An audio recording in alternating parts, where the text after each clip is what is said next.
চিনি ছাড়া কলাকাঁদ সেটাও হয় নাকি? হ্যাঁ হ্যাঁ হয়। চলো আজকের ভিডিওতে তোমাদেরকে দেখাবো কি করে চিনি ছাড়া কলাকাঁদ বানিয়েছিলাম। প্রথমে দুধটাকে ছানা কাটিয়ে নিয়েছিলাম খুব ভালোভাবে এবং প্রায় অনেকটাই ছানা হয়েছিল। তো তার মধ্যে আমি দিয়েছিলাম 10 গ্রামের মতো গুড়।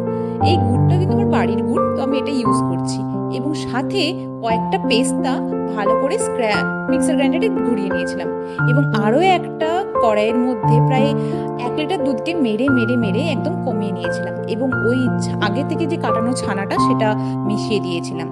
কালারের জন্য অ্যাড করেছিলাম ফুড কালার এবং গার্নিশিংয়ের জন্য পেস্তা পাউডার। ব্যাস একটু পার্চমেন্ট পেপারে ঘি বুলিয়ে এবং পেস্তার গুঁড়ো ছড়িয়ে ওই মিক্সচারটাকে পুরোটাই সেট হতে দিয়েছিলাম ফ্রিজের মধ্যে প্রায় 2 ঘন্টার মতো।